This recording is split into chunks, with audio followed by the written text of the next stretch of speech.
des choses que le chrétien doit savoir, c'est que nous sommes en lutte contre le péché. Et il nous a enseigné comment vaincre ce péché. La dernière fois qu'on a parlé de cet épître, on a vu que nous ne sommes pas seuls dans cette lutte. Dieu nous a donné son esprit. Et si nous marchons dans l'esprit, nous allons être victorieux sur le péché. D'accord? Mais Paul va décrire un peu plus en détail qu'est-ce que c'est le péché. J'ai 3 objectifs aujourd'hui. Le premier, c'est de vous faire voir la monstruosité du péché. C'est à ça que je veux vous réveiller aujourd'hui. Le péché est quelque chose d'horrible, les frères.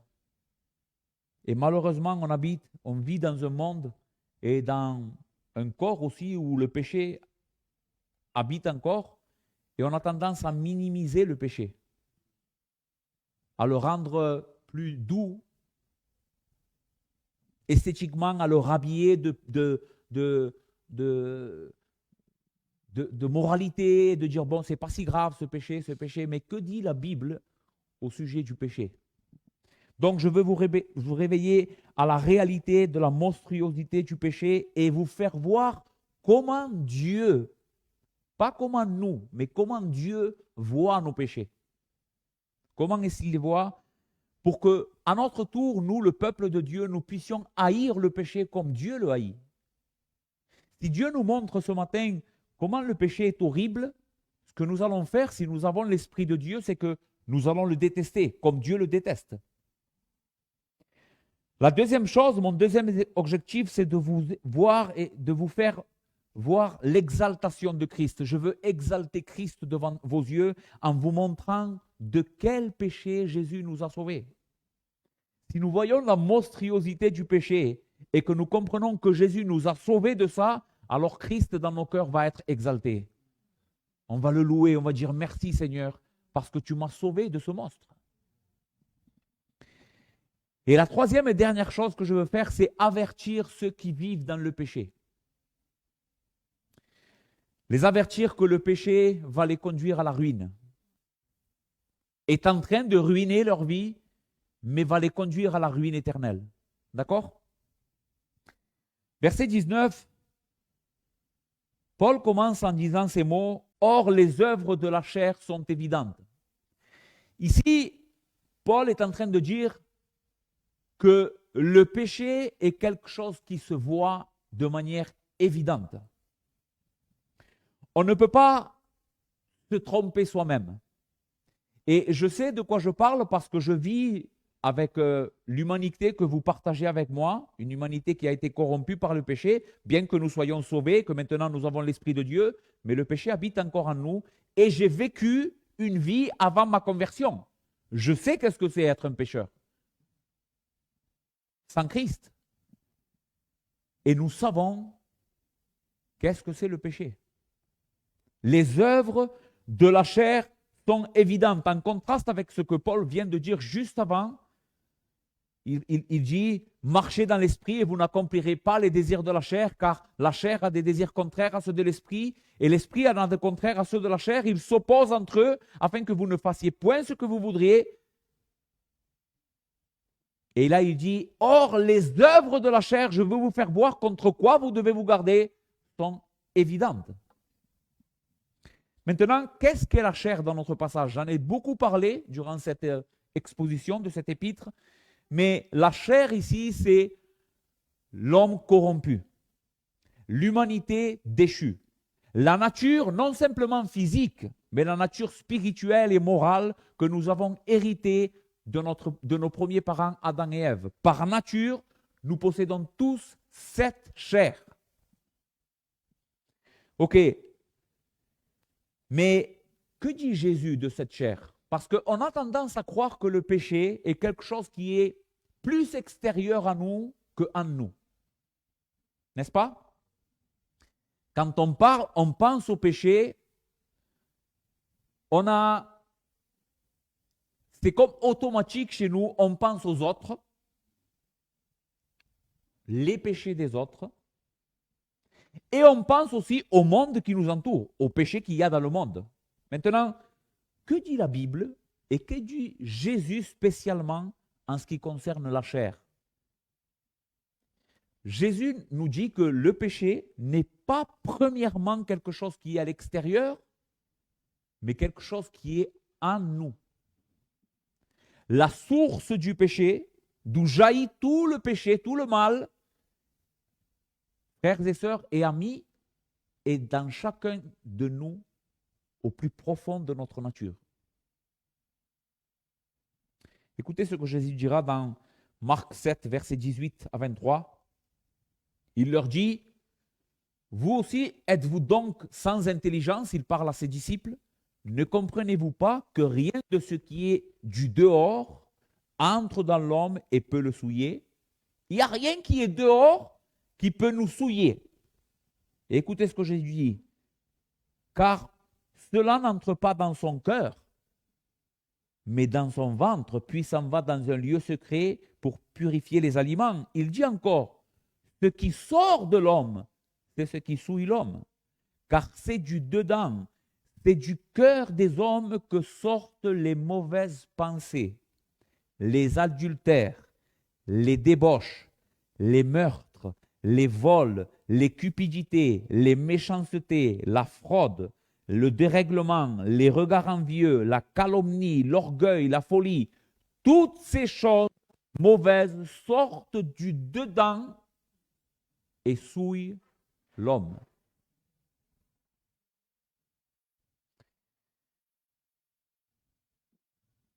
Jésus nous montre la bonne perspective que nous devons avoir sur le péché.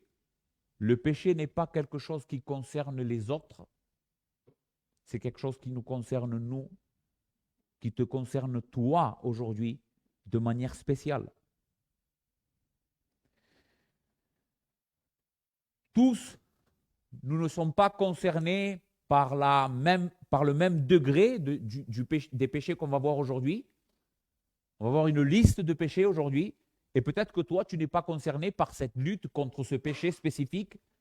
En contrepartie, les autres, peut-être oui. Tous, on ne lutte pas avec les mêmes péchés, mais nous avons tous la même graine de péché dans notre cœur. Je pensais, quand j'écrivais ça, ce que je suis en train de vous dire là, j'ai pensé à Hitler. Vous savez, quand vous pensez à Hitler, Hitler a été un homme abominable. Il a fait des choses abominables. Et vous vous dites, jamais je ne pourrai faire ce qu'Hitler a fait et ce que les nazis ont fait. Eh bien, d'une certaine manière, peut-être que c'est vrai. Peut-être que tu possèdes une nature plus morale et tu serais incapable de faire ça. Mais tu possèdes la même nature qu'Hitler. C'est-à-dire que potentiellement, ici, dans cette pièce, livrée à nous-mêmes, on serait capable de faire ce qu'Hitler a fait.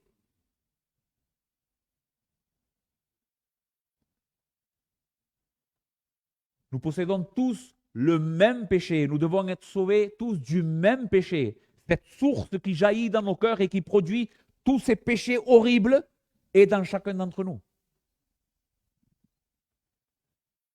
Maintenant, il y a une différence, et je dois faire attention à ça, il y a une différence entre le non-chrétien, celui qui n'a pas l'Esprit de Dieu, qui ne peut pas vaincre ses péchés, comme nous avons vu la fois précédente, et celui qui est chrétien.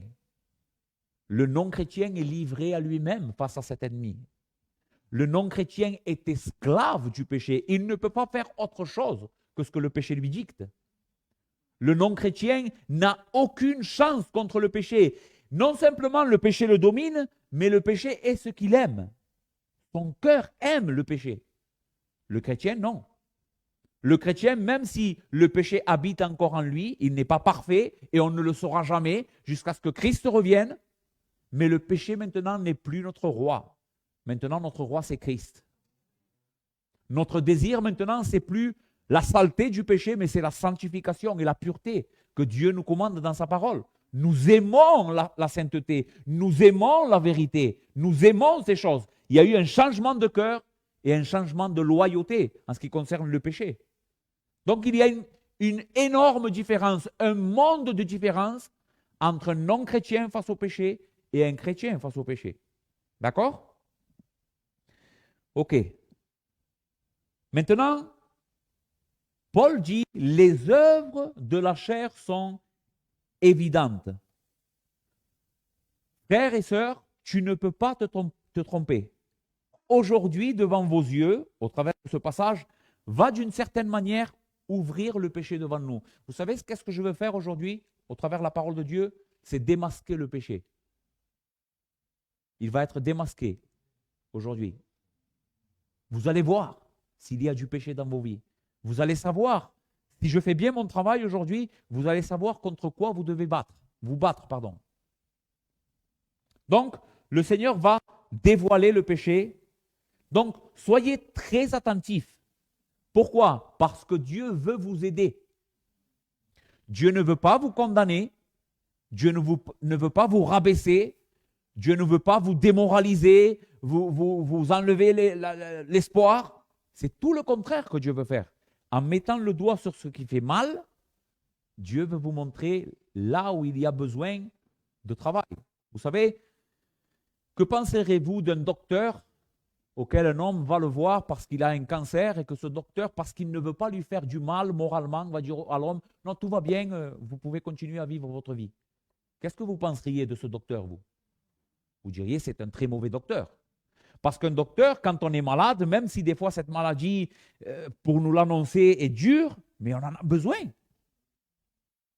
Un docteur doit faire une bonne analyse et rendre un compte rendu qui est honnête au patient. Eh bien, c'est ce que Dieu veut faire avec nous aujourd'hui.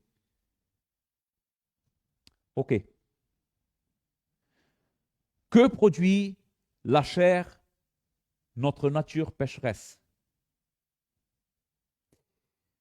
Donc, comme je vous ai dit, tout le monde ici est concerné, particulièrement ceux qui ne sont pas encore en Christ. Et les frères, je veux vous dire la vérité aujourd'hui. J'ai beaucoup lutté avec ce passage parce qu'on est des gitans, d'accord? On a une certaine moralité, certains codes, on a du mal à parler de certaines choses, mais Dieu est plus moral que moi. Dieu est plus moral que tous les gitans. Et si Dieu parle d'un péché et qu'il nous dit, voilà contre quoi vous devez parler, vous devez savoir des choses à ce sujet, qui suis-je moi pour ne pas en parler? Je veux le faire avec prudence, je veux le faire avec respect, mais je suis obligé de dire ce qui est écrit. Écoutez ce que Paul dira à Timothée dans 2 Timothée chapitre 4, versets 1 à 5. « Je t'en conjure devant Dieu et devant Jésus-Christ qui doit juger les vivants et les morts, et au nom de son avènement et de son royaume, prêche la parole. Insiste en toute occasion, favorable ou non, reprend, censure, exhorte avec toute douceur et en instruisant, car il viendra des temps où les hommes ne supporteront pas la saine doctrine, mais ayant la démangeaison d'entendre des choses agréables, ils se donneront une foule de docteurs selon leurs propres désirs, détourneront l'oreille de la vérité et se tourneront vers les fables. Mais toi, Timothée, toi, sois sobre en toutes choses, supporte les souffrances, fais l'œuvre d'un évangéliste, remplis bien ton ministère. Et ce texte est pour moi aujourd'hui. Je veux être un homme qui vous prêche la parole. Paul divise les manifestations du péché de la chair en 3 grandes catégories. 3 grandes catégories. Alors, cette liste de péchés que Paul est en train de faire n'est pas une liste complète, exhaustive. D'accord? On le voit au verset 21 parce qu'il dit « et les choses semblables ». Donc, il y a d'autres choses qui sont semblables aux choses qu'on va voir aujourd'hui, qui font partie aussi de la nature du péché. D'accord? Il y a d'autres listes dans les Écritures, dans d'autres endroits qui parlent d'autres péchés, mais aujourd'hui, nous sommes concernés par ce passage. Donc, Paul divise en 3 grandes catégories la manifestation de la chair dans ce passage. Premièrement, le péché qui se manifeste par l'immoralité. L'immoralité, c'est, je suis obligé d'employer la parole, la sexualité humaine. Ok.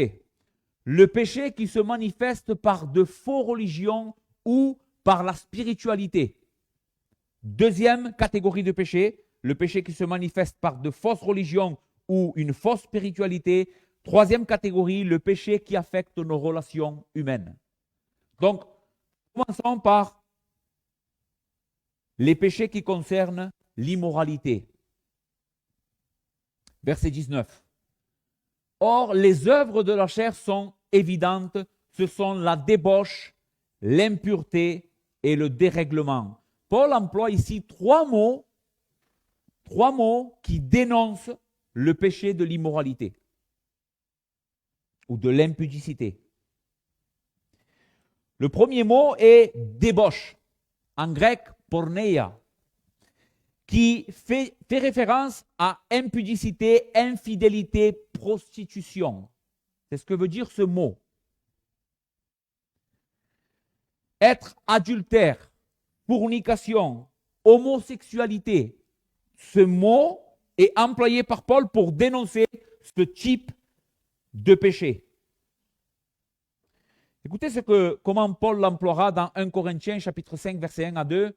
On entend dire généralement qu'il y a parmi vous de la débauche, ici nous trouvons notre mot, en grec c'est le même, et une débauche telle qu'elle ne se rencontre même pas chez les païens. C'est au point que l'un de vous a la femme de son père et vous êtes dans l'orgueil. Ici, c'était un homme qui était dans l'église aux Corinthiens, qui avait pris pour femme, ce n'était pas sa mère physiquement, c'était sa belle-mère, oui. C'était la deuxième femme de son père, on va dire. Son père s'était remarié, certainement. Et cet homme avait pris pour femme cette femme qui avait vécu avec son père. Et Paul dit, ça c'est de l'immoralité immense. De la débauche. Si vous lisez l'Ancien Testament, Dieu donnera une liste à son peuple des choses qu'un homme ne peut pas faire. Tu ne te marieras pas avec la sœur de ton père. Tu n'auras aucune relation avec ta sœur. Tu n'auras aucune relation. Donc Dieu va donner spécifiquement en précisant tout ce que l'homme ne doit pas commettre dans cet aspect de la vie. C'est très important, les frères. Dans Éphésiens 5, verset 3, il est écrit que la débauche, ni aucune impureté, ni la cupidité ne soient pas même nommées parmi vous. Même pas nommées. On ne doit pas parler de ces choses au milieu des saints.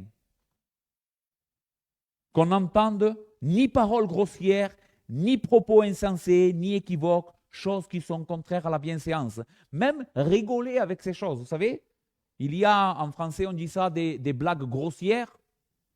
Eh bien, chez un chrétien, ça ne doit même pas exister dans son langage.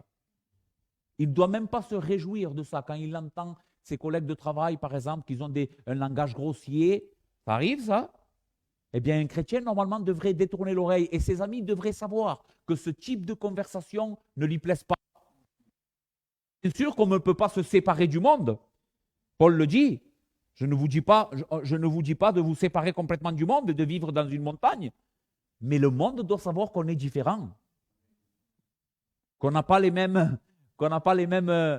codes que le monde. Le monde se réjouit de l'impudicité et de l'immoralité. Les frères, on vit dans un monde aujourd'hui hyper sensuel.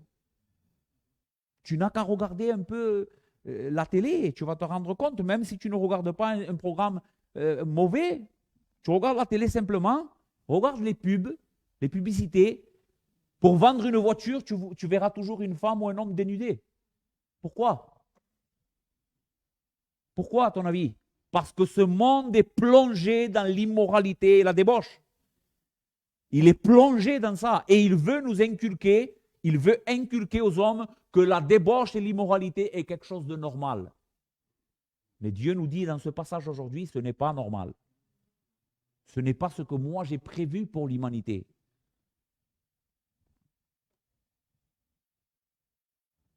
Les frères, comment Dieu voit ce type de péché? Vous savez que pour nous, la débauche, donc, tromper sa femme ou son mari, c'est commettre l'acte en soi. Mais que dit Jésus? Que dit Dieu? Est-ce que c'est juste ne pas commettre cet acte physique? Écoutez ce que Jésus dira dans Matthieu 5, verset 27. Vous avez appris qu'il a été dit, tu ne commettras point d'adultère, donc on parle bien de la chose en question. Mais moi, je vous dis que quiconque regarde une femme pour la convoiter a déjà commis un adultère avec elle en son cœur. Si ton œil droit est pour toi une occasion de chute, écoutez, arrache-le et jette-le loin de toi, car il est avantageux pour toi qu'un seul de tes membres périsse et que tout ton corps entier ne soit pas jeté dans la géhenne. Et si ta main droite est pour toi une occasion de chute, coupe-la et jette-la loin de toi, car il est avantageux pour toi qu'un seul de tes membres périsse et que ton corps tout entier n'aille pas dans la géhenne. Jésus ne rigole pas avec le fait de regarder simplement une femme. Si tu as un cœur qui convoite la femme de ton prochain, selon Dieu lui-même, ce n'est pas moi qui le dis, tu as déjà commis un adultère dans ton cœur. Et tu es déjà coupable et digne d'aller dans la géhenne.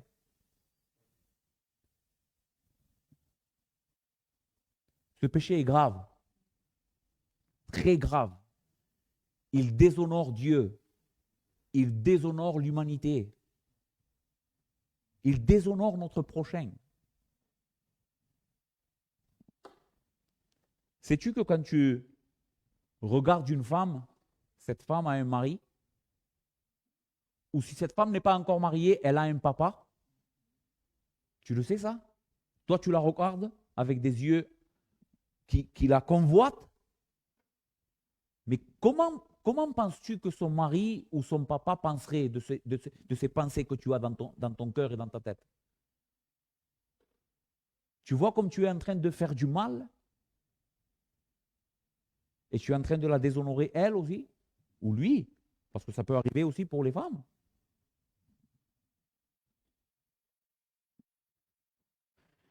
Donc, débauche, immoralité. Le deuxième mot que Paul emploie pour nous parler de ce type de péché, c'est l'impureté, akartersi, en grec.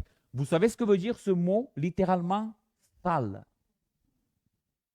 Ça veut dire saleté. Écoutez ce que Paul dira dans Romains 1, versets 26 à 28. C'est pourquoi Dieu les a livrés à des passions infâmes, car leurs femmes ont changé l'usage naturel en celui qui est contre nature. Et de même, les hommes, abandonnant l'usage naturel de la femme, se sont enflammés dans leurs désirs les uns pour les autres, commettant homme avec homme des choses infâmes et recevant en eux-mêmes le salaire que mérite leur égarement. Car comme ils ne se sont pas souciés de connaître Dieu, Dieu les a livrés à leur sens reprouvé pour commettre toute chose indigne. Paul emploie ici un mot qui veut dire sale pour parler de ces pratiques qui se commettent dans le monde et ce que les hommes font. Il dit ce sont des choses dégradantes et sales. Vous savez que ce même mot était employé pour parler quand les lépreux devaient signaler leur présence. Vous savez qu'un lépreux ne pouvait pas être avec le peuple de Dieu. Il devait crier à haute voix « impur ». C'est un mot qui veut dire une plaie purulente et remplie de pus. C'est ce que veut dire le mot. On peut l'employer pour ça. Et Paul dit débauche, impureté. C'est comme ça que Dieu regarde la sensualité, que le monde te présente comme quelque chose de beau, de sensuel. Mais c'est impur, sale. 1 Corinthiens chapitre 6, le texte que notre frère a lu. Ne savez-vous pas que les injustes n'hériteront point le royaume de Dieu? Ne vous y trompez pas. Ni les débauchés, ni les idolâtres, ni les adultères, ni les efféminés, ni les homosexuels, ni les voleurs, ni les cupides, ni les ivrognes, ni les outrageux, ni les ravisseurs n'hériteront le royaume de Dieu. C'est comme cela que Dieu voit cette sorte de péché. Horrible. Finalement, le dernier mot que Paul emploie, c'est le dérèglement. Ce qui pourrait être traduit comme luxure, sans bride, excès. Ici, le mot ne détermine pas une sorte de péché, cette sorte de péché, mais nous parle plutôt de comment ces péchés sont pratiqués. Qu'est-ce qu'ils produisent dans le cœur? C'est de la luxure. C'est vivre sans retenue, en donnant à son corps tout ce qu'il demande. Cette sorte de péché domine les hommes. Ils ne sont pas maîtres de leur chair et de leur passion. C'est une sorte de péché qui qui domine et qui force les hommes à pratiquer de plus en plus, et ils vont de toujours un peu plus bas. Écoutez, le péché de l'immoralité vient toujours avec d'autres péchés. Ne croyez pas que tu peux toucher un peu ce péché. Vous savez comment la Bible parle de ce péché? Fuyez l'immoralité. Pour tous les autres péchés, Paul nous dit combattez-le, faites face, résistez. Mais contre l'immoralité, il dit fuyez l'immoralité. Tu ne pourras pas lutter. Et ce péché, si tu joues un peu avec ce péché, il te fera tomber de plus en plus bas. C'est comme une spirale qui t'entraînera jusqu'au plus profond de l'enfer. Et tu te surprendras à commettre des choses que jamais de ta vie tu auras pensé faire. Comment je suis arrivé là? Parce que tu as joué avec l'immoralité. Libertinage, impudence, insolence. Dernièrement, on a vu aux infos que la France, merci Seigneur, la police française a démantelé un réseau d'hommes qui regardaient des images d'enfants, qui abusaient d'enfants. Parmi ces hommes qui ont été démasqués et amenés devant la justice, il y avait des enseignants, il y avait même un prêtre qui s'est jeté par la fenêtre du 3e étage. Comment ces hommes que tu vois dans la rue, et tu pourrais dire un prêtre ou un enseignant, jamais cet homme fera ça. Comment ces hommes sont arrivés aussi bas à regarder d'images d'enfants? Comment ils peuvent faire ça? Parce que ce péché d'immoralité les a entraînés jusqu'au plus profond de l'enfer. Ne jouons pas avec l'immoralité, les frères. Ne croyez pas que toi, tu ne peux pas faire ça. Souviens-toi de ce que je t'ai dit, que le Seigneur te garde, mais tu possèdes la même nature.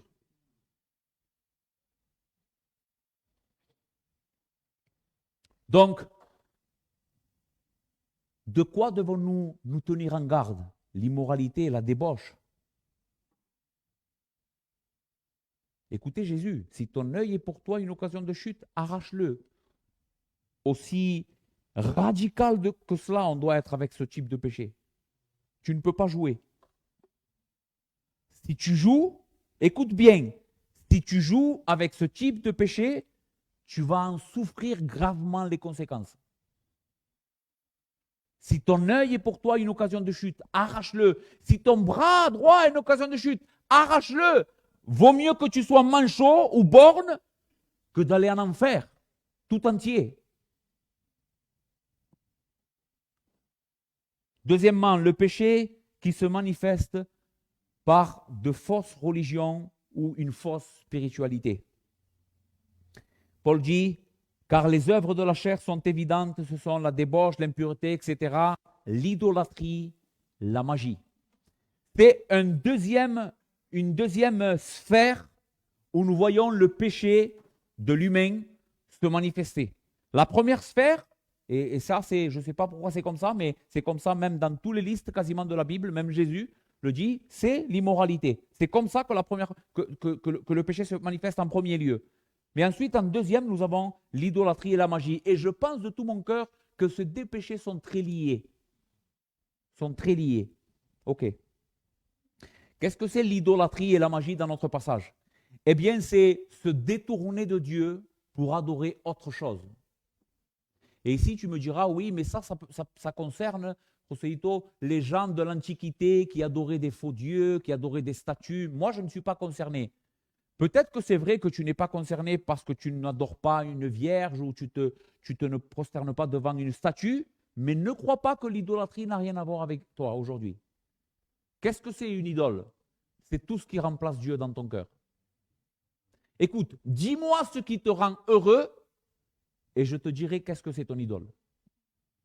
Dis-moi ce qui te satisfait, la chose où tu te sens abouti, un homme, une femme serein et rempli de joie, la chose qui te donne une identité, ça peut être tout et n'importe quoi, ton travail, ta maison, ta voiture, le sport, tout et n'importe quoi, ce qui te rend heureux, en premier lieu, ce qui préoccupe le plus tes pensées, et je te dirai qu'est-ce que c'est ton idole.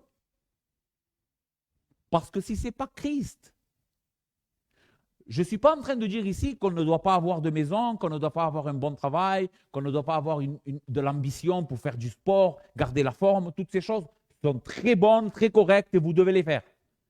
Mais si ce qui vous caractérise ou vous donne votre identité, c'est ces choses-là, vous êtes un idolâtre. Quelles sont les choses importantes dans ta vie? Maintenant, tu pourras me dire, oui, mais ces choses, les gens les font parce qu'ils ne connaissent pas Dieu. C'est faux, c'est tout le contraire. La Bible dit que connaissant Dieu, volontairement, en sachant que c'est Dieu le seul qui devrait être ma joie, mon espérance, et mon identité devrait me venir de lui, eh bien, volontairement, l'humanité se détourne de Dieu et préfère adorer autre chose. Donner la place à autre chose qui en réalité devrait être occupé par Dieu. Écoutez ce que Paul dit, c'est pas moi qui le dis, Romains 1. La colère de Dieu se révèle du ciel contre toute impiété et contre les injustices des hommes qui retiennent injustement captif la vérité. Car ce qu'on peut connaître de Dieu est manifeste pour eux, Dieu leur ayant fait connaître. En effet, les perfections invisibles de Dieu, sa puissance éternelle et sa divinité se voient comme à l'œil nu depuis la création du monde, quand on les considère dans son ouvrage. Ils sont donc inexcusables. Pourquoi? Puisqu'ayant connu Dieu, ils ne l'ont point glorifié comme Dieu et ne lui ont point rendu grâce, mais ils se sont égarés dans leurs pensées et leur cœur sans intelligence a été plongé dans les ténèbres. Écoute, se vantant d'être sages, nous sommes sages. Je fais du sport, c'est la chose la plus importante dans ma vie. Je veux construire à tout prix une maison avec 6 piscines. Se vantant d'être sages, intelligents, ils sont devenus fous. Et écoute, et ils ont changé la gloire du Dieu incorruptible en image représentant l'homme corruptible, les oiseaux, les quadrupèdes et les reptiles. L'homme est fou. Paul dit ici, est hors de sens, alors qu'il se vante d'être très intelligent. Au lieu de donner et de se glorifier de Dieu, de dire Seigneur, c'est toi ma gloire, la chose la plus grande que j'ai dans ma vie, c'est te connaître toi. Eh bien, au lieu de faire ça, l'homme se détourne et il préfère adorer les choses créées. C'est ça l'idolâtrie.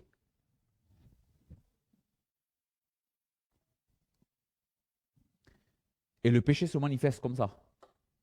On délaisse Dieu. Dieu c'est bien. C'est très bien. Jésus, l'évangile, c'est très bien. Mais bon, il y a d'autres choses plus importantes dans ma vie que ça. Souvenez-vous de tout ce qu'on est en train de dire parce qu'à la fin, il y aura une application spéciale.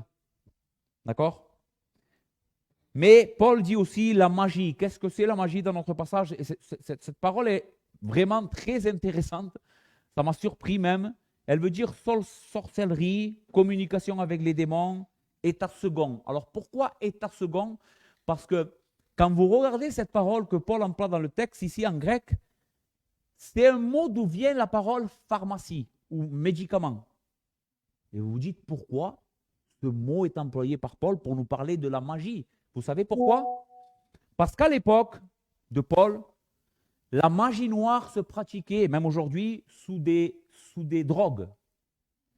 Quand vous regardez, des fois ça m'est arrivé de voir des émissions de télé en Afrique ou dans les pays en Argentine.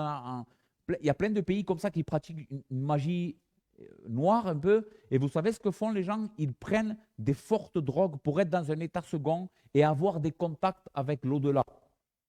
Et c'est ce que Paul est en train de nous dire ici. Ça, c'est un grave péché qui se manifeste comme un péché de la spiritualité.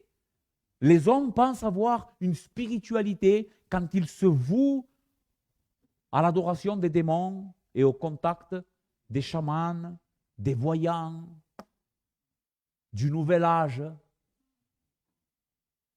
des philosophies qui viennent d'Inde et d'Asie, exactement. Toutes ces philosophies-là, en réalité, c'est de la magie. Et Paul dit ici que cette sorte de communication spirituelle, c'est du péché. Ce n'est pas de la spiritualité. La seule spiritualité correcte, c'est celle qui nous vient par Christ. Nous sommes en contact avec Dieu par le moyen de la Christ et par son Saint-Esprit. C'est la seule spiritualité valable. Toute autre spiritualité, tout autre culte, toute autre adoration, vous savez à qui elle est vouée? Aux démons. Oui, mais elle est très morale, cette religion. Il prône l'amour, servir les autres, donner sa vie pour les autres. Oui, oui, oui, mais ça peut être très caché par un message de douceur, d'amour, etc. Mais s'il n'y a pas Christ et son évangile, c'est du satanisme et des ténèbres, de la magie, que Dieu condamne. Vous savez ce que Dieu demande dans l'Ancien Testament au sujet de la magie? Que quand il y avait un magicien au milieu de son peuple, qu'il soit pris et mis à mort. Ne sois pas tolérant, hein? Il dit à son peuple, ne soyez aucunement tolérants avec ceux qui vous entraînent à d'autres adorations. Prenez-les et ôtez le mal du milieu de vous. Alors bien sûr, nous, dans le Nouveau Testament, on ne va pas aller tuer tous les vaudous, mais ce qu'on doit faire, c'est aller leur prêcher l'évangile et ne pas être d'accord avec cette sorte de religion. Faites attention même aux films que vous regardez. Il y a des films que moi me gênent. Aujourd'hui, tous les films qu'on nous fait voir, d'accord, ont toujours un aspect magique des autres mondes. Faites attention avec ça. Des fois, derrière ça, on est en train de nous inculquer que le monde spirituel n'est pas mauvais, en fait. Même chez chrétiens, on respecte ça. Mais regarde ce film, c'est le dernier de Marvel, il est bien. Ça parle d'un magicien qui a des pouvoirs avec des cercles sataniques autour de lui. Mais c'est pas grave, c'est bien. Tu as des bagarres dedans, tu as des trucs, ça va t'entretenir. Et toi, tu vas, et pendant 1h30, tu es en contact avec les démons.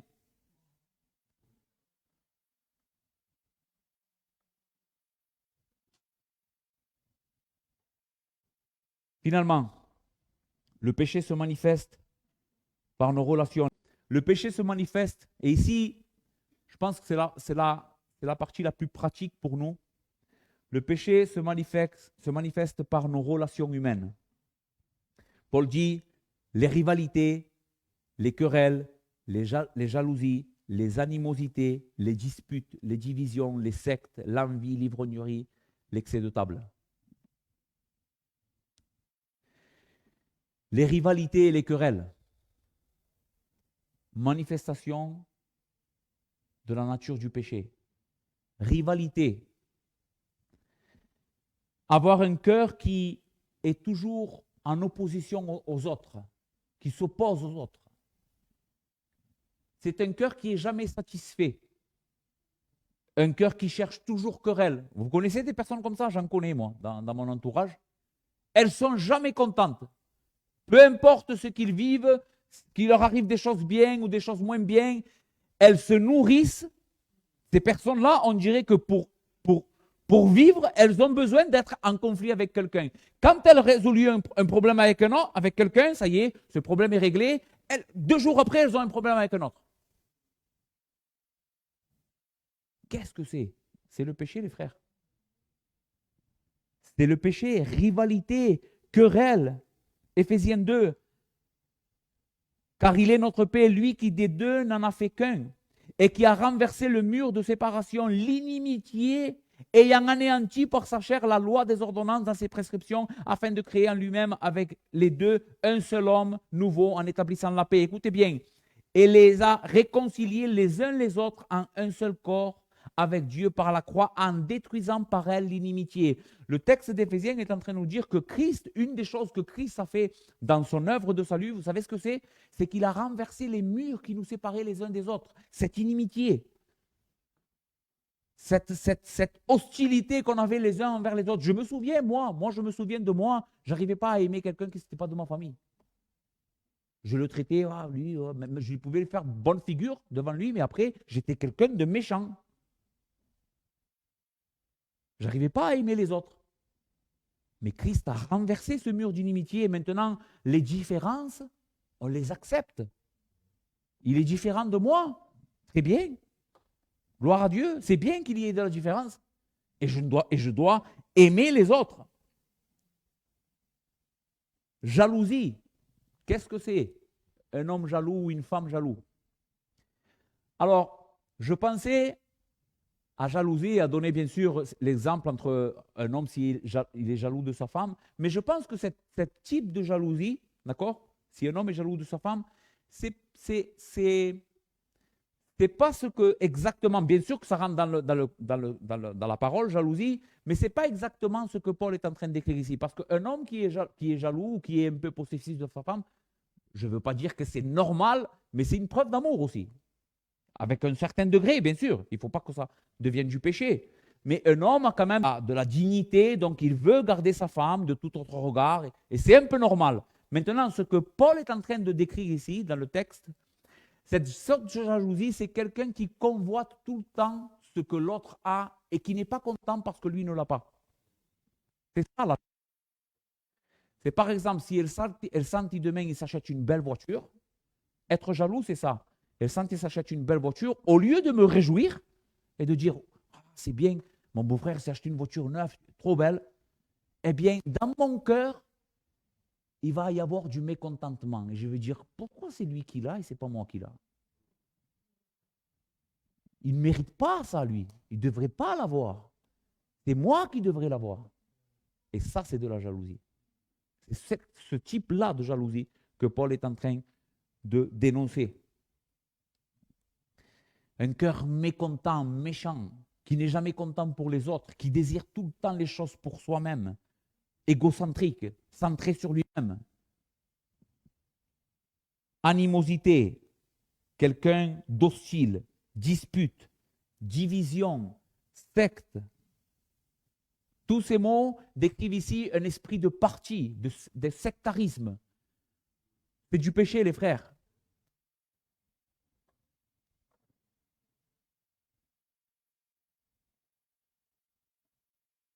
Être quelqu'un qui n'arrive pas à aimer une autre personne parce qu'il n'est pas de la même couleur que soi, parce qu'il n'est pas gitan ou parce qu'il n'est pas comme ça, c'est du sectarisme. J'aime pas cette personne parce qu'il ne pense pas comme moi, c'est du sectarisme. Tu es sectaire. Tu n'arrives pas à aimer les autres parce qu'ils sont différents. Alors toi, tu es meilleur. Les frères, toutes ces manières de penser, c'est du péché. Finalement, l'envie, l'ivrognerie, les excès de table. Qu'est-ce que c'est l'excès de table ici? Ce n'est pas bien manger. Attention, l'excès de table en question, c'est que à cette époque-là, on faisait des banquets et les hommes mangeaient tellement qu'ils allaient vomir et revenir pour manger. C'était une sorte de boulimie. Et on appelle ça les épicuriens. Épicuriens, je le prononce bien. Les épicuriens, ce sont des hommes qui se vouaient au plaisir de la table, au plaisir de la chair. Et c'est de ça que Paul est en train de parler ici. Les chrétiens ne doivent pas être des hommes qui vivent pour le plaisir. Le plaisir nous vient de Dieu. C'est lui notre plaisir et il nous satisfait. Maintenant, si je mange, si je suis une personne qui mange au-delà de ce que j'ai besoin, et qui pour remplir et avoir ce plaisir de manger, je suis capable d'aller me faire vomir. J'en ai vu des personnes qui ont fait ça. Aller me faire vomir pour revenir manger. C'est un péché grave aux yeux de Dieu. C'est un péché grave. L'ivrognerie, boire jusqu'à en être changé, c'est un péché grave. Très bien, les frères, j'avance. Voyez-vous comment le péché est horrible aujourd'hui? Est-ce que j'ai réussi? Je ne sais pas si j'ai réussi. Mais ça, c'est comment Dieu voit ce que le monde nous dit que c'est bien. Et ce que ton cœur aussi, parfois, te dicte. C'est rien, ça. Regarder une femme, qui c'est qui le voit? Personne ne te voit. Qui c'est qui te voit quand tu regardes quelque chose à la télé, que tu es tout seul? Qui c'est qui te voit? Personne ne te voit. Qui c'est qui te voit quand tu penses qu'au maquillage, qu'aux choses comme ça, et que tu voues toute ton énergie en tant que femme à ta beauté, à ce que les autres vont penser de toi? Qui c'est qui te voit? Personne. Dieu, oui. Dieu, oui, est en train de te voir.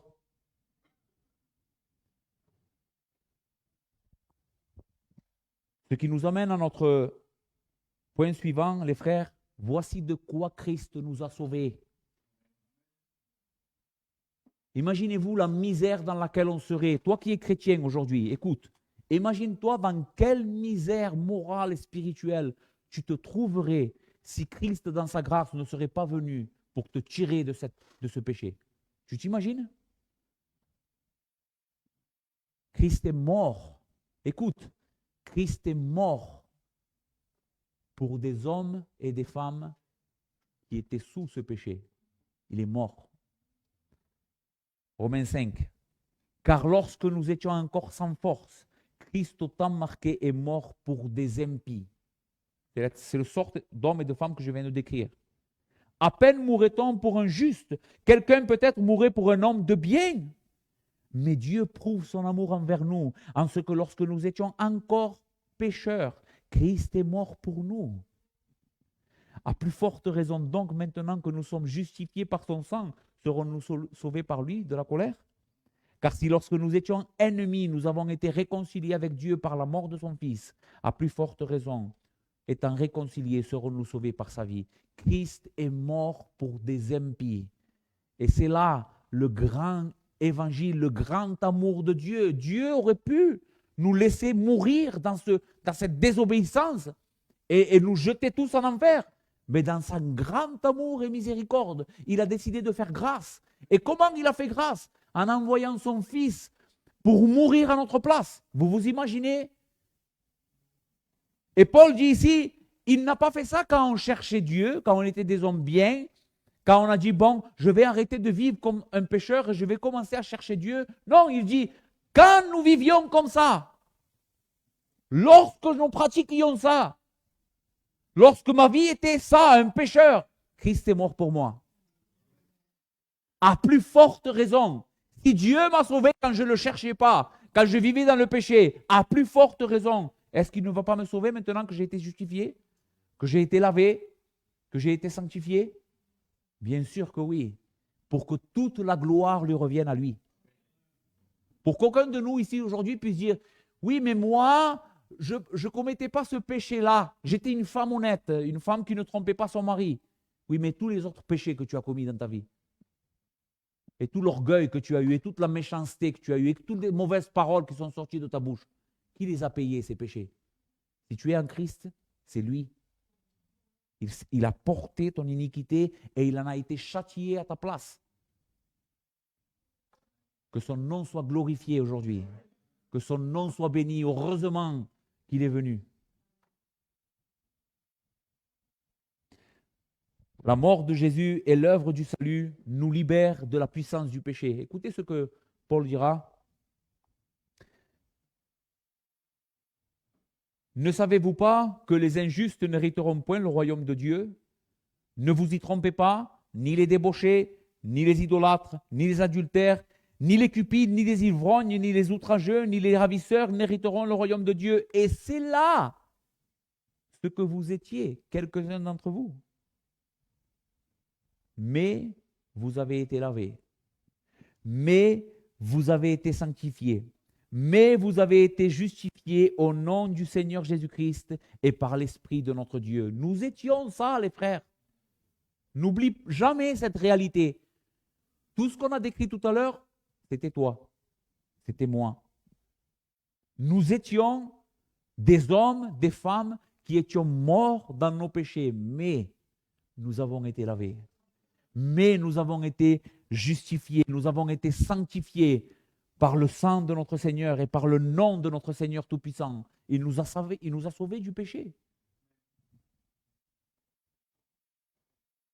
Romains 6.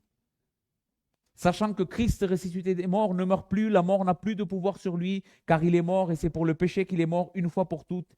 Il est revenu à la vie et c'est pour Dieu qu'il vit. Ainsi, écoutez bien, ainsi vous-même, regardez-vous comme mort au péché et comme vivant pour Dieu en Jésus-Christ, que le péché ne règne donc point dans votre corps mortel. Et n'obéissez pas à ces convoitises. Tout ce qu'on a décrit tout à l'heure, n'obéis pas, parce que le péché va venir. Crois-moi, il va venir. Et il va te demander encore, regarde ça, obéis-moi. Je suis d'une quelque sorte ton ami. Je veux te proposer quelque chose de bien. Et Paul dit ici, nous qui avons été sauvés, n'obéissez pas à ces convoitises. Ne livrez pas vos membres au péché comme des instruments d'iniquité, mais donnez-vous vous-même à Dieu comme étant vivants de mort que vous étiez et offrez à Dieu vos membres comme des instruments de justice. Écoutez bien, car le péché n'aura point de pouvoir sur vous puisque vous êtes non sous la loi, mais sous la grâce. Désormais, le péché n'est plus notre roi. Quelquefois, il veut te tromper en se faisant passer pour ton roi. Il te terrorise. Il s'acharne sur toi avec des tentations, comme si il voudrait faire comme si avant que tu connaisses Christ, que tu ne pouvais pas résister. Mais résiste-lui par la vérité. Je ne suis plus ton esclave. Christ m'a libéré. Rappelle-toi de l'évangile à ce moment-là, au moment de la tentation, c'est le meilleur moment pour te prêcher l'évangile. Je suis un homme, une femme libre. C'est ce que nous avons vu dans l'Épître aux Galates. J'ai été justifié. Je suis un enfant d'Abraham. Mon cœur a été sanctifié et changé. Le péché n'est plus mon maître. Je n'ai pas de quoi t'obéir.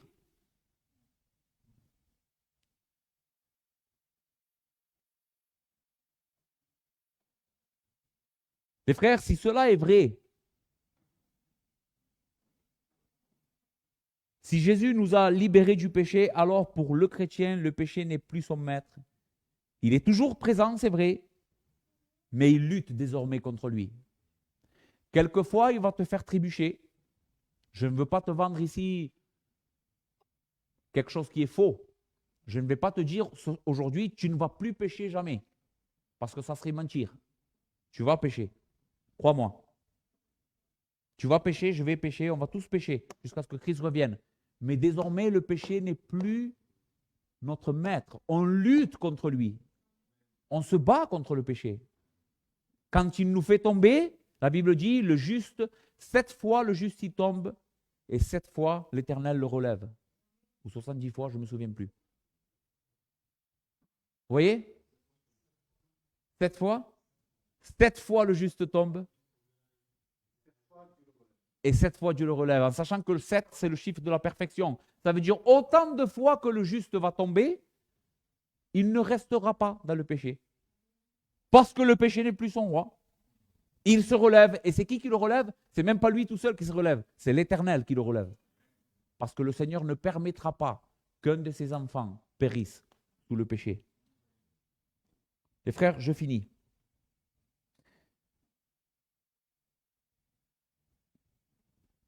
Même si toutes ces choses que nous sommes en train de voir sont en train de nous parler du combat spirituel du chrétien contre le péché, mais Paul avertit avec des mots ici qui sont très importants et que je ne voudrais pas, je sais que je suis déjà en retard, mais je ne peux pas, frère, ne pas parler de ça, parce que c'est important. Je vous dis d'avance, comme je l'ai déjà dit, que ceux qui commettent de telles choses n'hériteront point le royaume de Dieu. Je viens de vous dire que si Christ nous a sauvés du péché, cela ne veut pas dire qu'on ne va plus pécher. Cela veut dire que nous sommes en train de lutter. Mais pourquoi Paul dit ici, je vous le dis d'avance, comme je l'ai déjà dit, que ceux qui commettent de telles choses, donc la liste en question, n'hériteront point le royaume de Dieu. Que veut dire Paul ici dans notre passage en avertissant que ceux qui pêchent de cette manière ne vont pas être sauvés? Ok, la parole commettre de telles choses vient du grec prosa ou praso. Et c'est un mot qui veut dire exercer, pratiquer, être accoutumé. En d'autres mots, ce que Paul est en train de dire, c'est les frères, comme je l'ai dit d'avance, ceux qui vivent ce type de vie, ceux qui sont accoutumés à vivre de cette sorte-là de vie, ceux qui pratiquent et vivent constamment dans la pratique de ces péchés-là, n'hériteront point le royaume de Dieu. Parce qu'un enfant de Dieu peut tomber dans le péché, mais il ne pratique pas le péché. Il ne vit pas dans le péché. Sa sphère de vie à lui, c'est la sainteté. Son ambition, c'est la justice, c'est la vérité. Maintenant, les personnes que Paul décrit ici, elles sont dans l'Église, elles se disent chrétiennes, mais leur sphère de vie, c'est le péché. Leur manière de vivre, elles sont caractérisées et marquées par une vie de péché. Et Paul dit, ne vous trompez pas. Ne donnez pas du repos à votre conscience en disant, non, non, ça va, je connais le Seigneur, je suis sauvé. Parce que ceux qui commettent de telles choses, qui vivent dans l'idolâtrie, dans la débauche, dans la luxure, dans la méchanceté, dans l'envie, dans la jalousie, dans la calomnie, n'hériteront point le royaume de Dieu.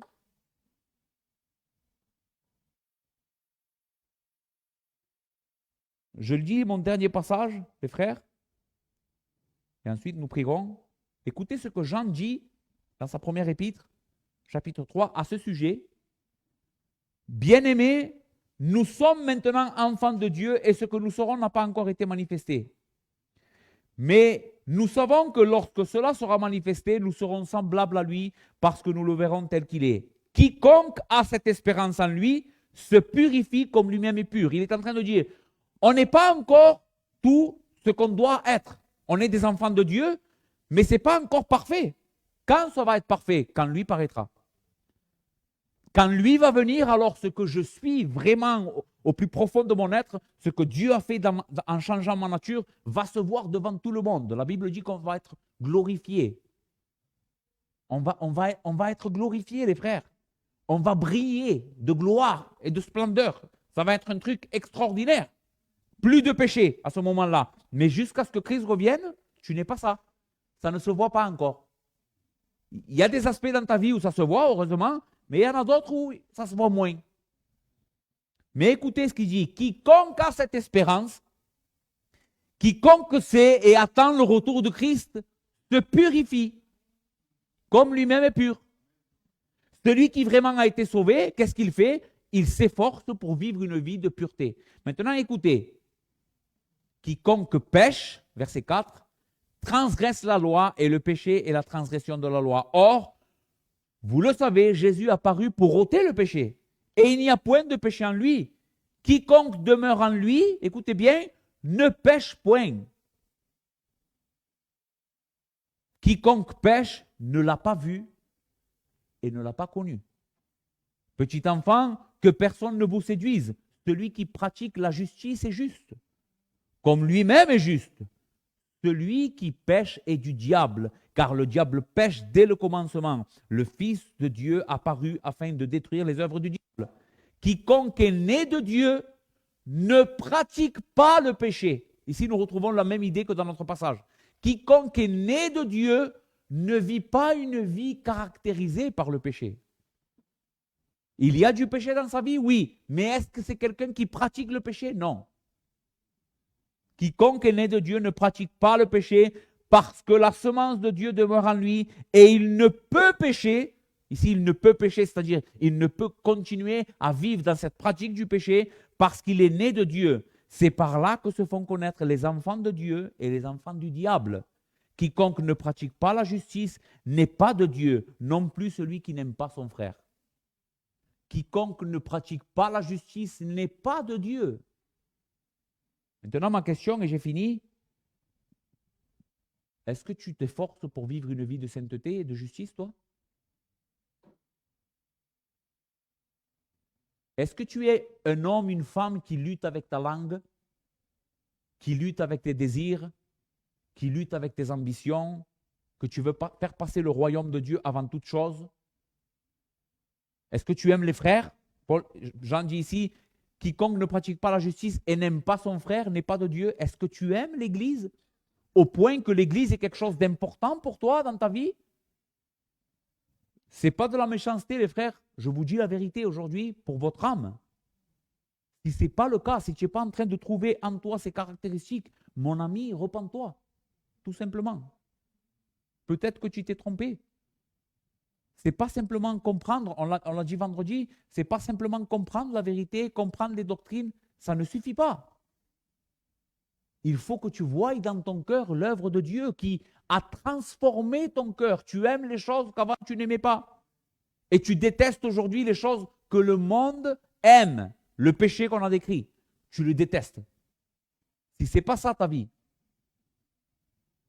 alors tu dois te repentir aujourd'hui. Et il y a de la grâce en abondance pour toi. Celui qui vient à Christ dans la repentance et la foi sera sauvé. Tu peux être sauvé aujourd'hui et tu verras que si Dieu te sauve, tu recevras une nouvelle nature et ça sera facile pour toi de plus obéir au péché et de chercher Christ.